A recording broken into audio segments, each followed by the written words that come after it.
할렐루야. 오늘 또 주님을 예배하는 자리에 나오신 여러분들을 주님의 이름으로 환영하고 축복합니다.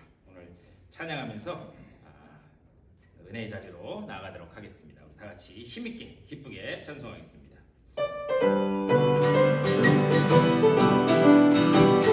내 영혼의 햇빛 비치니 내 영혼의 햇빛 비치니 주 영광 찬란해 이 세상 어떤 빛보다 힘이 떠린 날에 주의 영광 빛난 광채 내게 비춰주시옵소서.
우리가 시험 가운데도 주님을 찬양할 수 있는 것은 주님이 나와 함께 하시고 나를 붙들고 계심인 줄 믿습니다. 오늘 그 주님 앞에 예배하길 원하오니 주여 성령으로 임재하여 주시옵소서. 받은 은혜를 사모하는 마음 가지고 다같이 기도하며 나아가겠습니다. 우리 주님의 크신 사랑과 은혜를 감사드립니다. 시험이 나를 찾아올지라도 아버지 우리가 담대히 승리할 수 있는 것은 주님께서 우리와 함께 하심을 믿습니다. 아버지 어떤 고통과 환난 가운데서도 두려움 없이 나를 붙들고 인도하고 계신 그 주님의 손길만을 의지하여 나가는 우리 모두가 될 수 있도록 주여 인도하여 주시옵소서. 오늘 그 주님 앞에 예배하길 원합니다. 아버지 정말 우리의 예배 자리에 성령으로 임재하여 주시사 오직 주님 앞에 영광 올려드리는 복된 예배 자리 되게 하여 주시고 예배하신 대로 충만하게 채워지는 아버지의 예배 자리 될 수 있도록 인도하여 주시옵소서. 온갖 고난과 환난 가운데서도 우리가 감사할 수 있는 것은 주님께서 우리의 삶을 인도하시고 우리와 함께 하시기에 우리가 두려움 없이 나아갈 수 있음을 믿습니다. 아버지여 그 주님의 은혜를 기억하며 오늘 주님께서 불러주신 이 자리에서 주님을 예배하기를 원하오니 주여 성령으로 임재하여 주시옵소서. 우리들의 마음문을 열어주시사 신령과 진정으로 드려지는 예배되게 하여 주시고 이 예배 가운데 주님께서 우리를 위하여 예비하신 그 놀라운 은혜를 체험하고 돌아가는 복된 예배자리 될 수 있도록 인도하여 주시옵소서. 지금은 처음 시간이오니 마치는 시간까지 오직 주님 홀로 영광받아 주시옵소서. 감사하고 우리 주 예수 그리스도의 이름으로 간절히 기도드리옵나이다. 아멘. 우리 다같이 일어나셔서 찬송 23장 찬송하시겠습니다.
교독문 12번 10편 19편으로 교독하시겠습니다.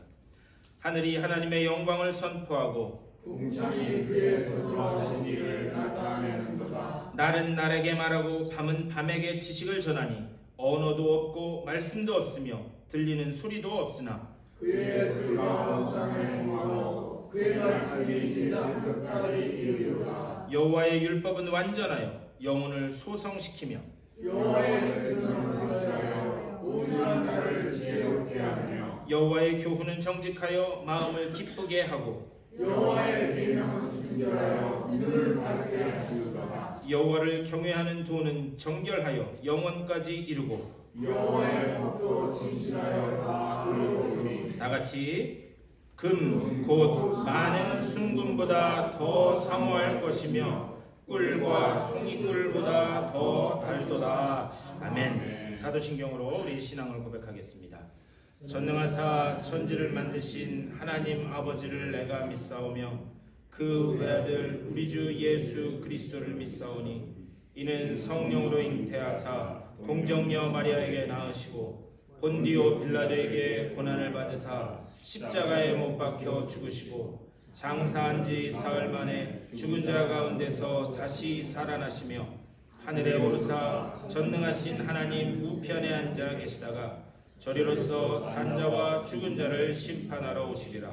성령을 믿사오며 거룩한 공예와 성도가 서로 교통하는 것과 죄를 사하여 주시는 것과 몸이 다시 사는 것과 영원히 사는 것을 믿사옵나이다. 아멘.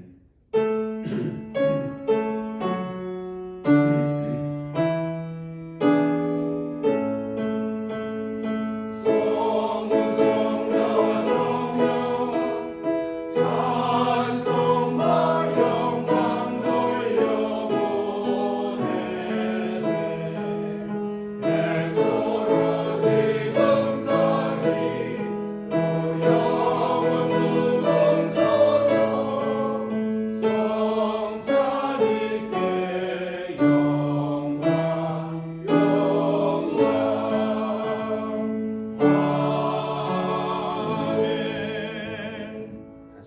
주시고 박동근 장로를 대표해서 기도해 주시겠습니다.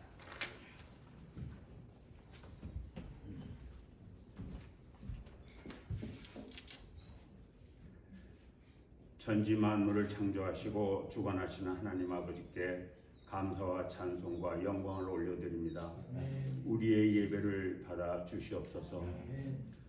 하나님의 말씀에만 순종하고 기도의 삶을 살아야 할 우리가 그 본분을 다하지 못함을 돌아보며 회개합니다.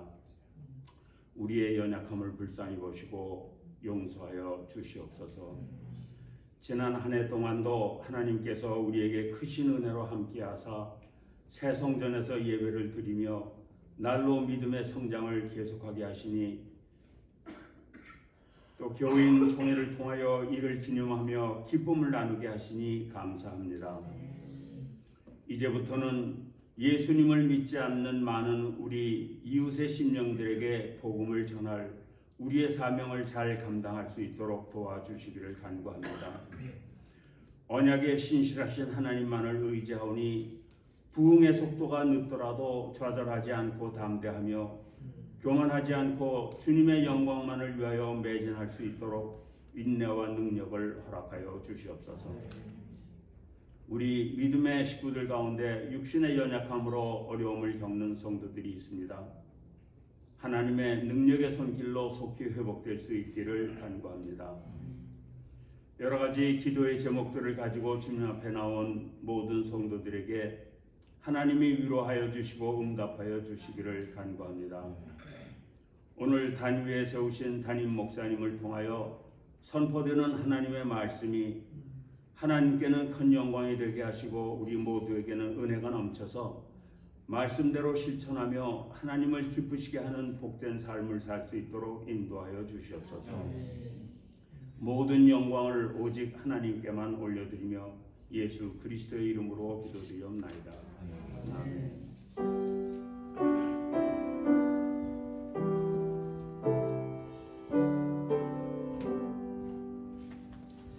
우리 찬송 한 장 더 하시겠습니다. 393장 우리가 같이 찬송하겠습니다.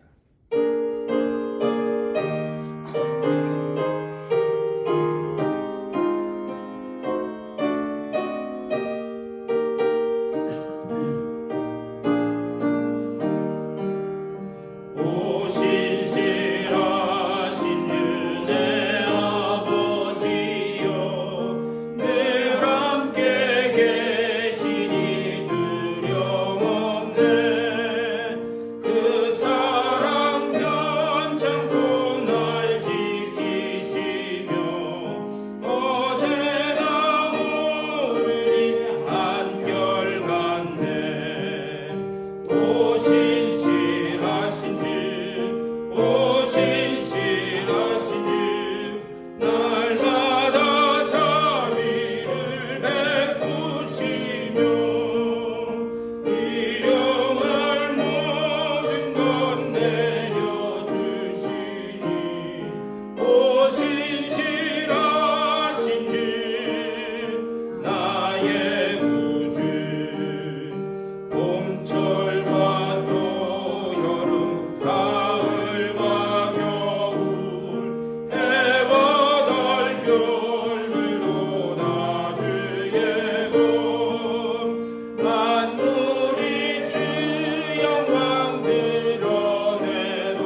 환영하고 축복합니다. 우리 이 시간 다 같이 일어나셔서 전우자고 인사 나누시겠습니다. 잘 오셨습니다.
오신 여러분 주님의 이름으로 환영하고 축복합니다.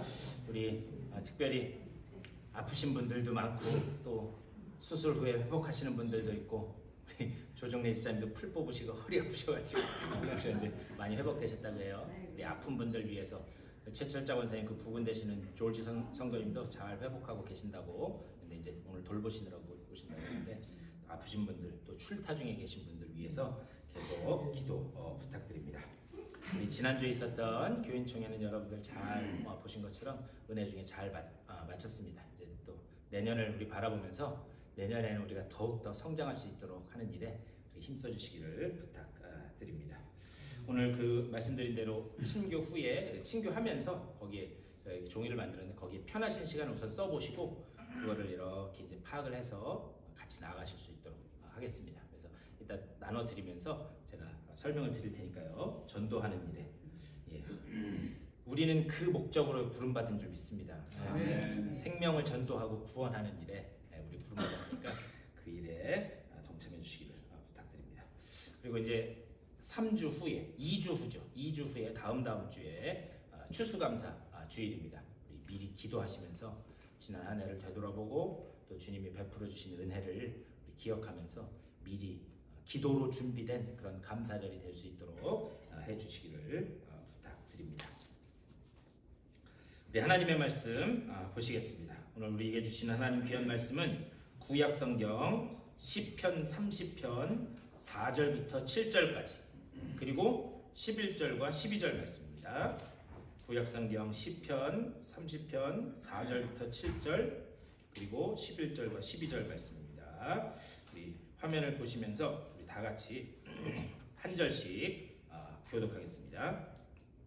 주의 성도들아 여호와를 찬송하며 그의 거룩함을 기억하며 감사하라.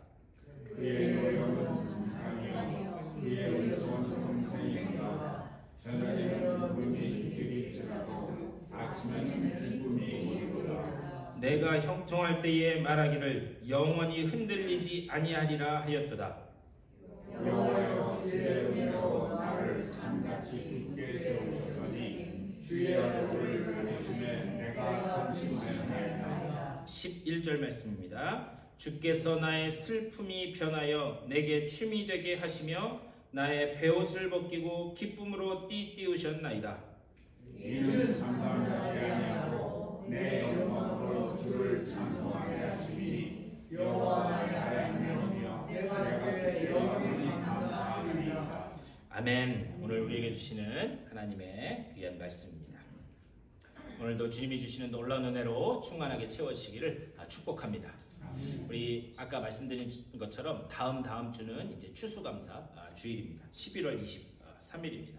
항상 많은 교회들은 전통적으로 추수감사절이 있는 그 앞에 주일, 그 앞에 주일을 이 추수감사 주일로 지켜왔습니다.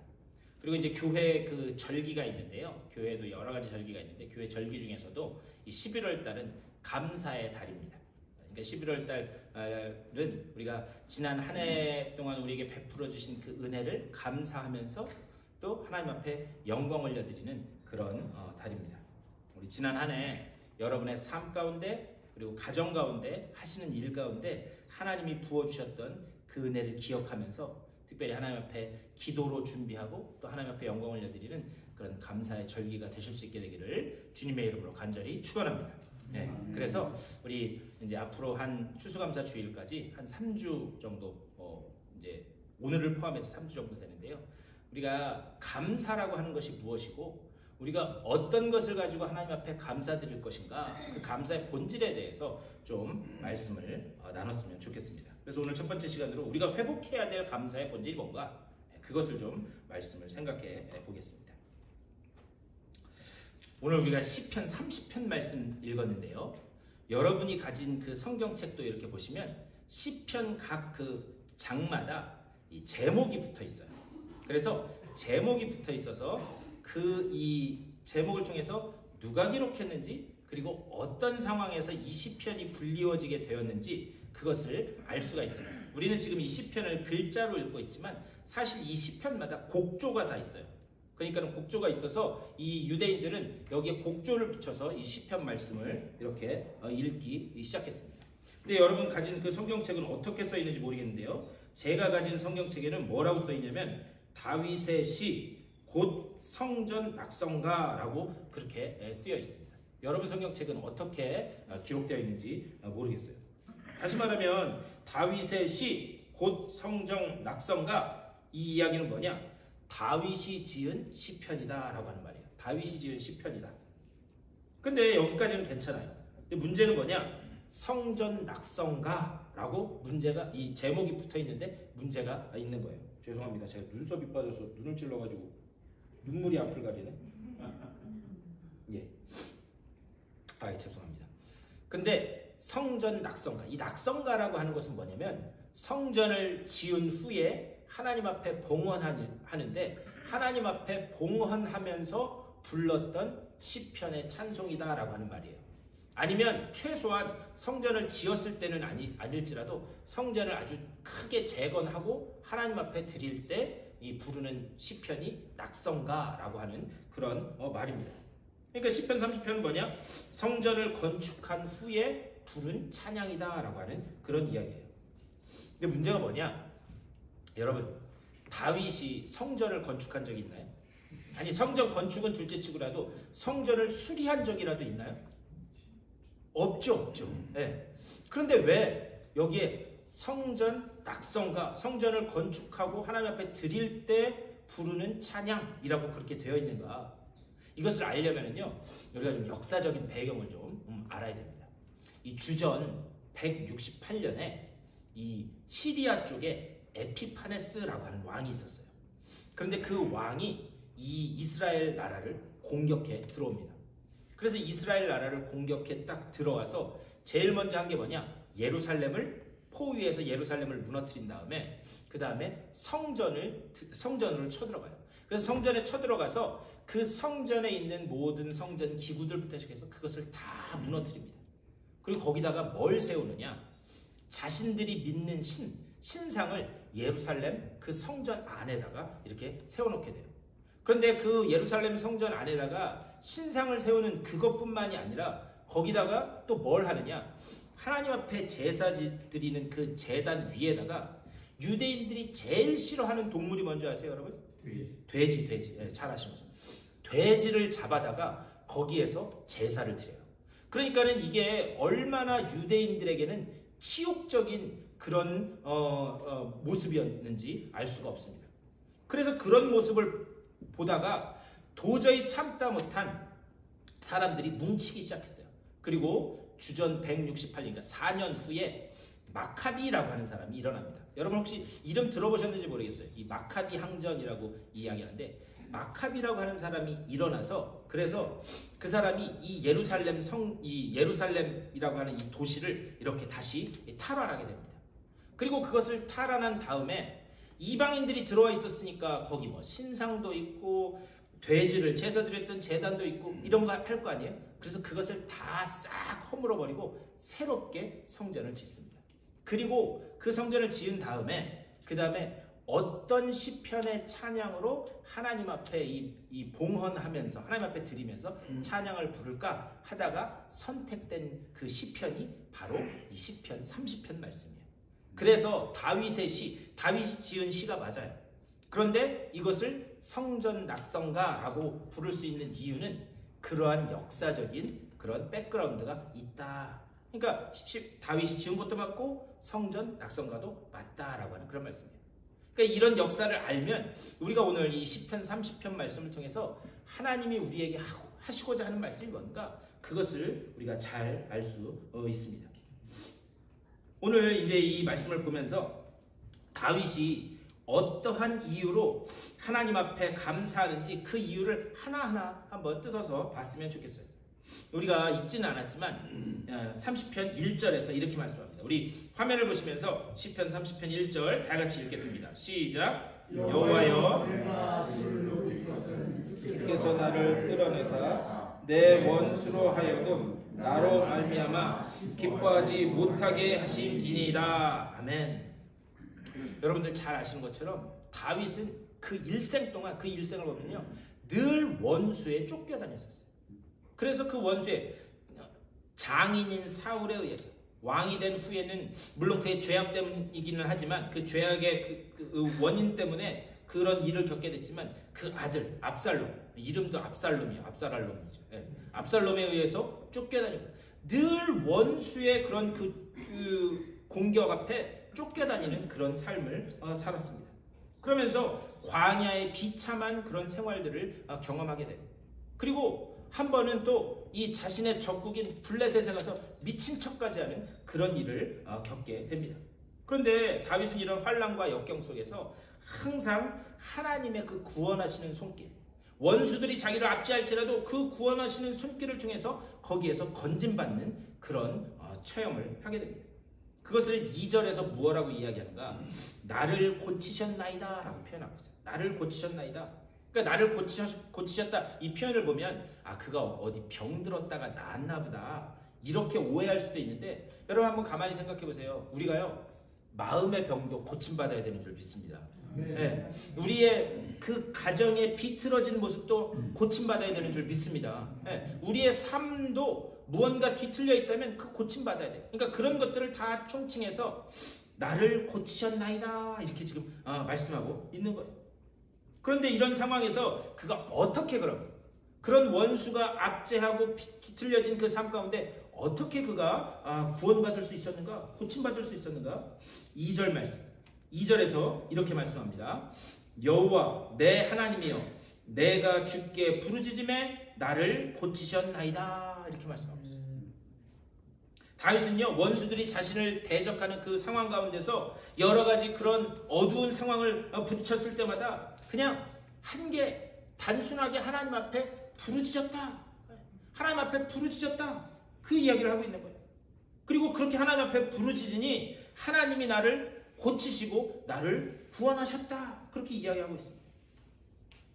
어떠한 환난이 여러분들을 향해 덤벼올지라도 어떠한 고난이 여러분들을 덮쳐올지라도 가장 단순하면서 가장 확실한 방법 하나님 앞에 부르짖으면 하나님이 여러분들을 구원하시고 건지실 줄 믿습니다.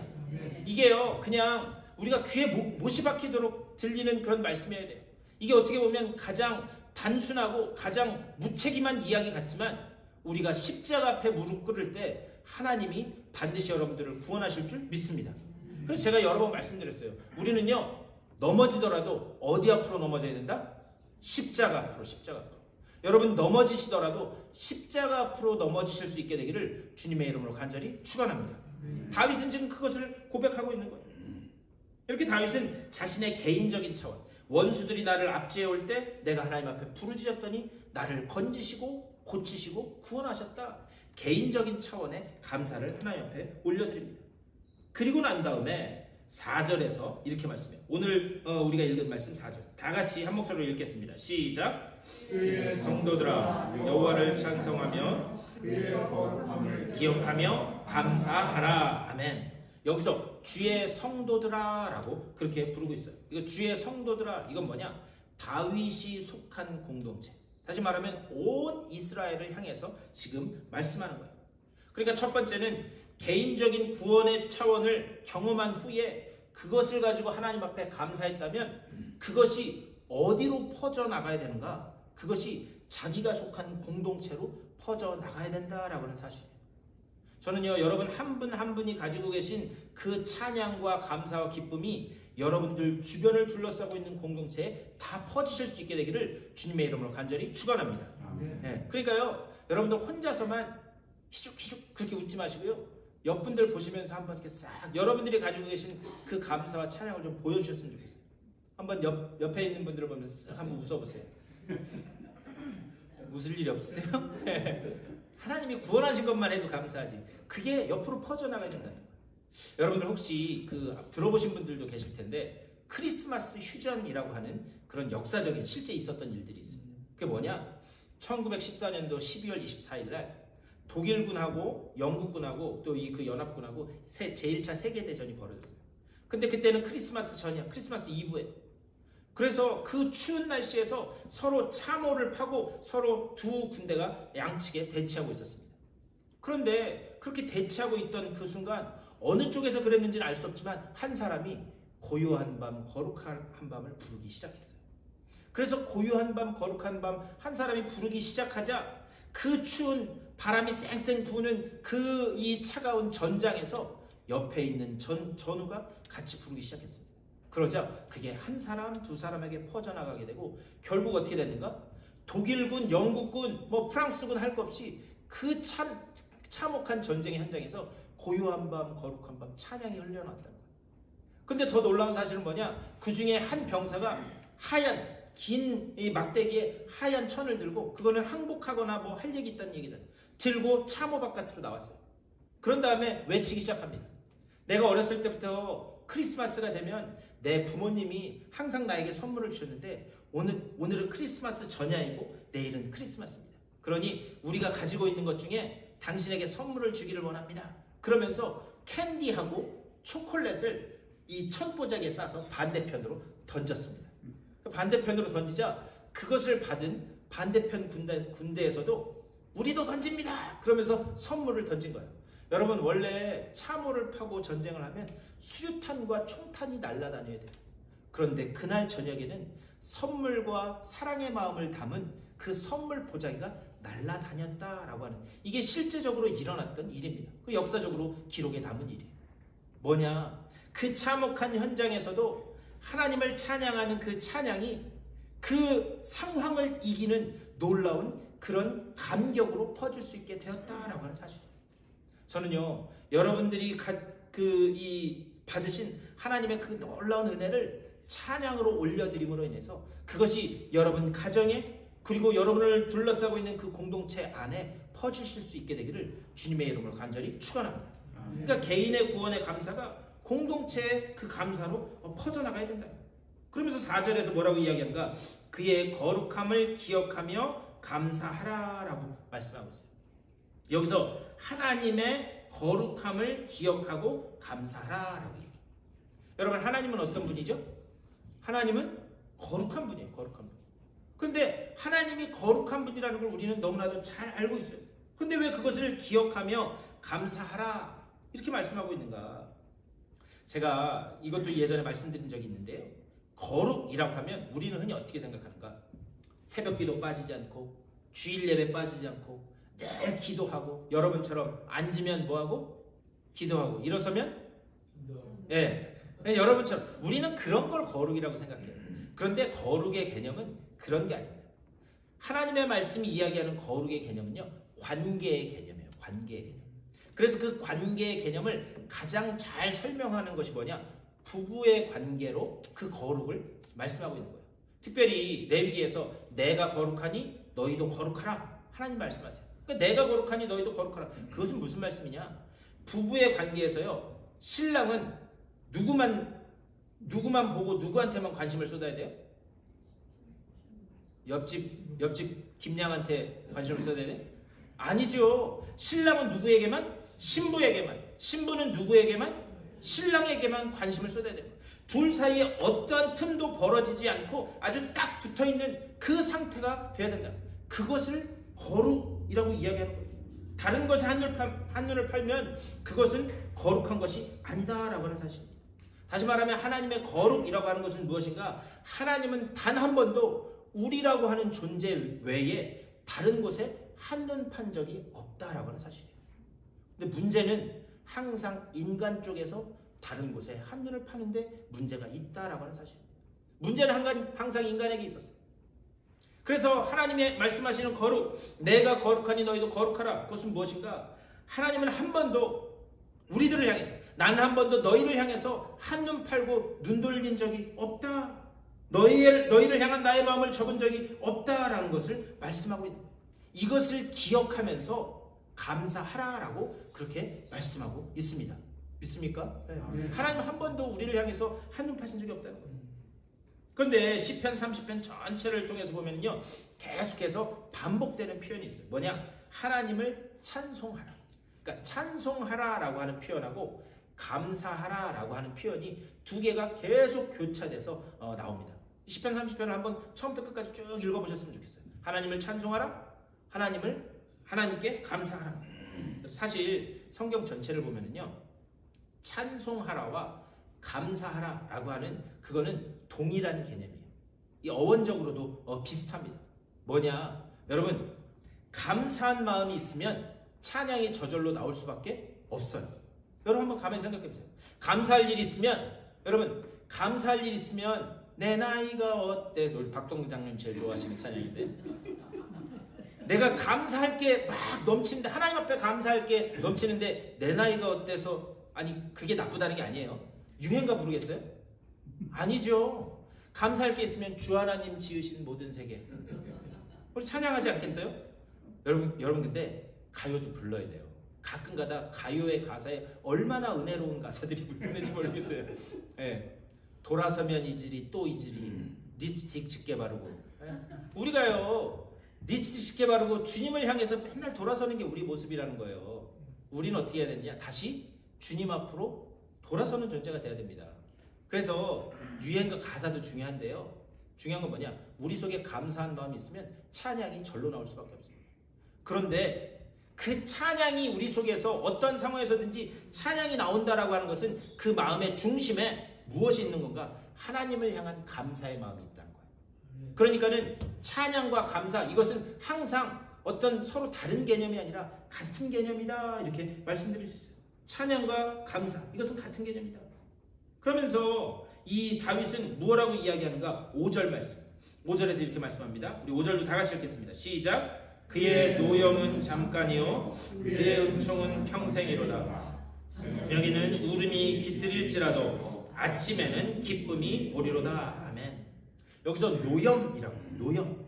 그런데 이 노염, 이 아프라고 하는 말의 본래 뜻은 뭐냐면 코라는 말이에요. 콧구멍. 좀 더 정확하게 이야기하면 콧구멍이라고 하는 그런 말입니다. 아니, 하나님의 노염은 잠깐이다. 하나님의 콧구멍은 잠깐이다. 이게 도대체 무슨 말인가? 우리가 그래서 이 원문을 잘 보면서 그 말씀의 뜻을 알아야 되는데요. 여러분, 화가 나면 제일 먼저 뭐가 벌렁대는 줄 아세요? 네, 화가 나면 제일 먼저 콧구멍부터 벌렁대게 돼 있어요. 그런데 이 콧구멍이라고 하는 것은 어떤 의미를 담고 있느냐? 여러분, 코는 뭐 하는데 사용되는 거죠? 그렇죠. 냄새 맡는 건 두 번째고, 숨 쉬는데 사용되는 게 콧구멍이에요. 여러분, 숨을 쑥 들이마신 다음에 내쉬지 못하면 어떻게 돼요?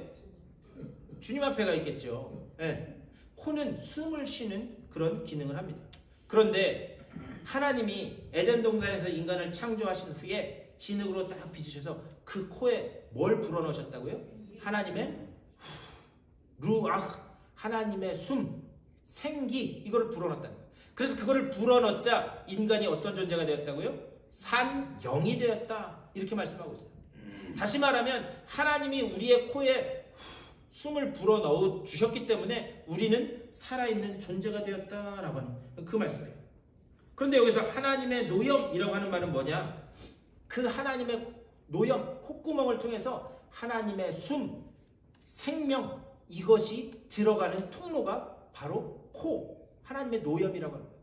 이것을 좀 더 깊이 생각해 보면, 풀어서 말씀드리면 이런 거예요. 여러분, 여러분의 삶을 지금 쫙 이렇게 되돌아보면 여러분들의 그 아팠던 시간들, 그리고 정말 뒤돌아보기도 싫었던 그런 괴로운 순간들, 그 경험들을 되돌아보면 그것이 여러분을 망하는 자리로 인도했는지 아니면 여러분들을 회복시키는 자리로 인도했는지 그것을 한번 잘 생각해 보십시오. 그때 아팠기 때문에 기억하기도 싫은 그런 그 처절한 고통이 있었기 때문에 우리가 그나마 주님 앞으로 나올 수 있게 된 줄 믿습니다.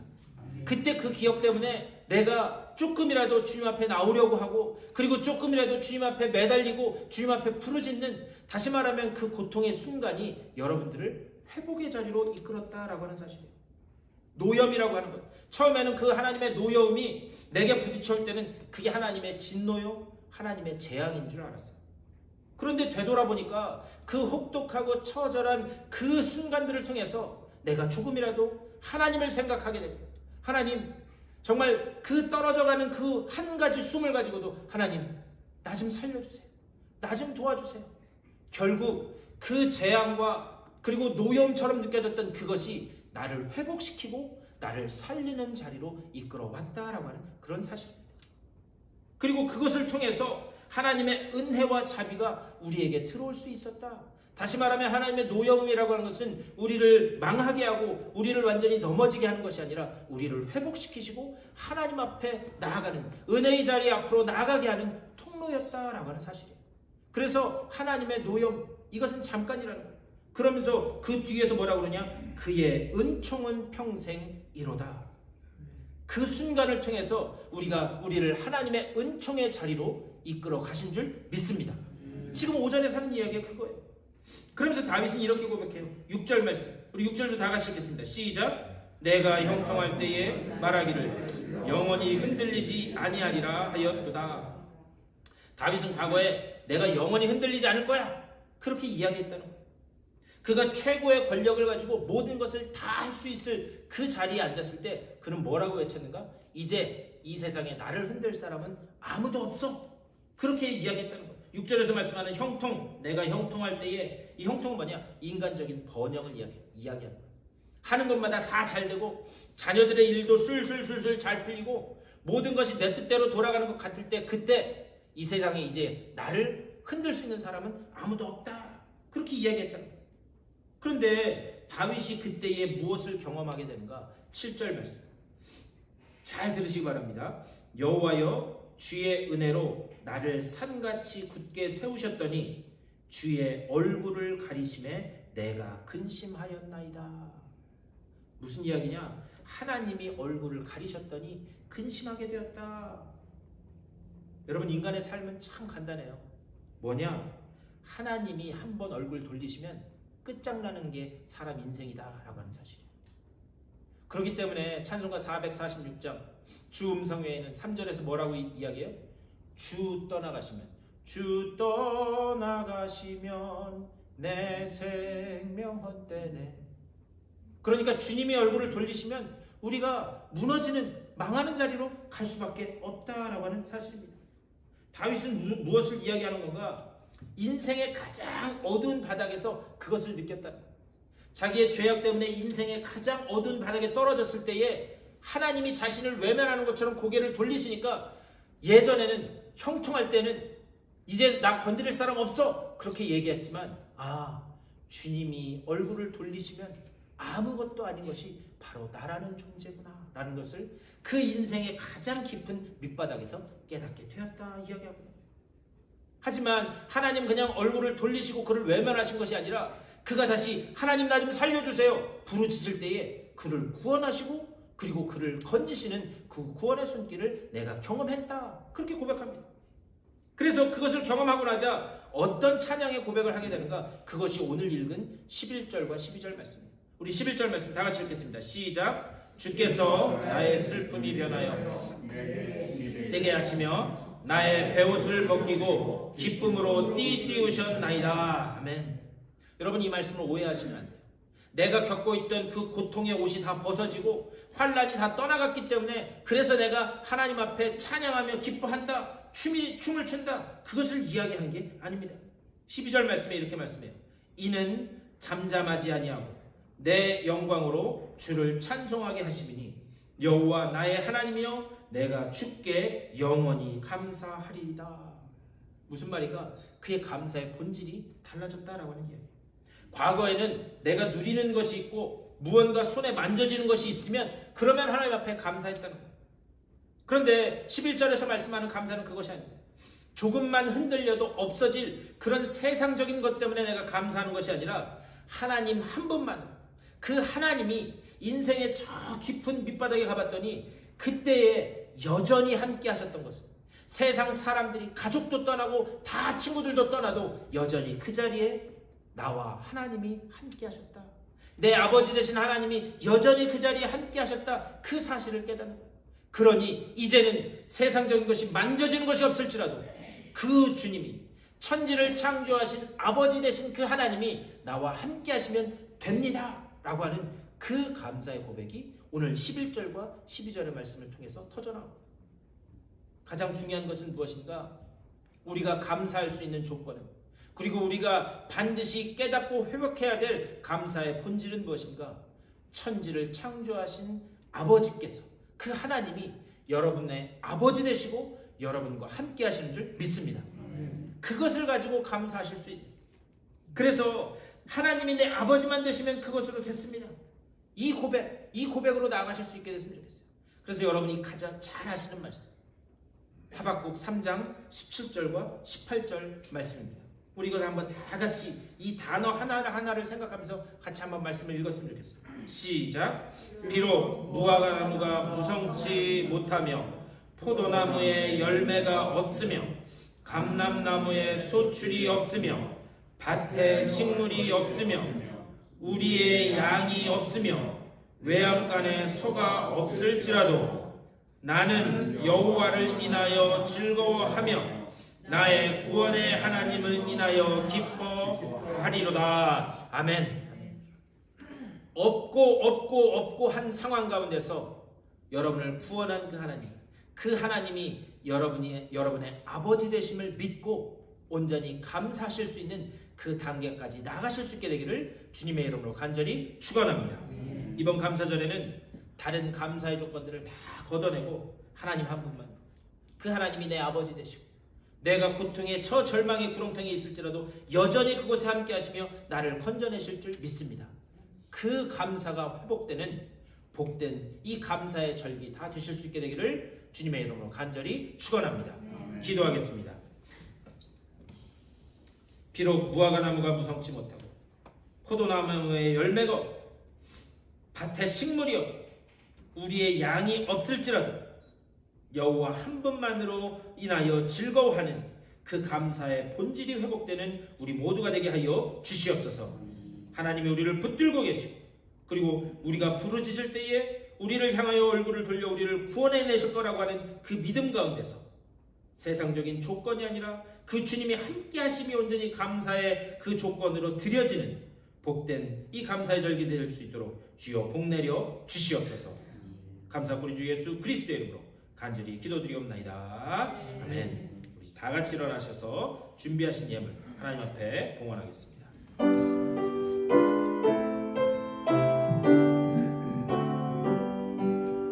나의 생명 드리니 주여 받아 주셔서 세상 살아갈 동안 찬송하게 하소서. 나의 목아 주여 받아 주셔서 하늘 나라 위하여 주 뜻대로 쓰소서. 아멘. 우리가 사망의 음침한 골짜기를 달릴지라도 그곳에서 여전히 우리 아버지 되신 하나님께서는 함께 하시고 또한 성령의 능력의 손길을 통하여 우리를 다시 일으켜 세우시고 회복시키시는 줄 믿습니다. 오직 그 믿음 가지고 어떠한 환란이 내게 닥쳐올지라도 그때가 우리가 주님과 가장 가까이 있을 때이고 또한 그때가 십자가 앞으로 넘어져야 될 때임을 기억하고 주님 앞에 나와 무릎으로 부르짖는 복된 믿음의 소유자들 되게 하여 주시옵소서. 우리가 부르짖을 때에 하나님은 반드시 우리를 구원하실 줄 믿사오니 주여 구원의 손길을 펴시사 우리를 다시 일으켜 세우심을 보게 하여 주시옵소서. 그 은혜를 감사하면서 우리들에게 주신 것의 일부를 다시 하나님 앞에 올려드립니다.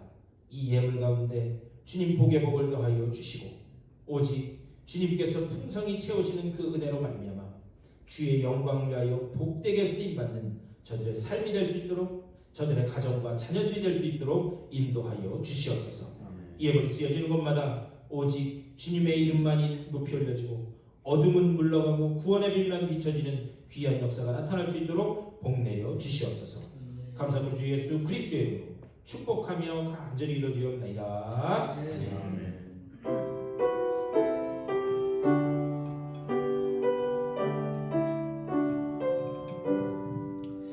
일어서신 채로 찬송가 430장 힘있게 찬송하시고 축도로 예배 마치겠습니다.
이번에 우리에게 허락된 이 감사의 절기에 조금만 흔들려도 없어질 그런 세상적인 감사가 아니라 오직 하나님 한 분만으로 만족하고 그리고 하나님이 함께 하신다는 그 사실만으로도 감사하며 그것이 나에게 주어진 가장 큰 복임을 깨닫는 복된 감사의 절기 되게 하여 주시옵소서. 하나님을 아버지로 만나는 그 체험이 있게 하여 주시고 하나님이 내 아버지가 되시면 그것으로 됐다라고 하는 그 고백이 우리의 심령 저 깊은 곳에서부터 터져나오는 복된 감사의 절기 되게 하여 주시옵소서. 그 믿음을 가지고 또 우리들에게 허락된 새로운 그 일주일간의 삶으로 나아가는 저들의 삶 가운데 우리 구주 예수 그리스도의 크고 놀라우신 은혜와 하나님 아버지의 극진하신 사랑하심과 성령의 감동하시고 교통하시는 역사가 저들의 가정 가운데 되어지는 모든 일들 가운데 자녀들 가운데 이제로부터 영원토록 함께 하시기를 간절히 축원하옵나이다. 아멘.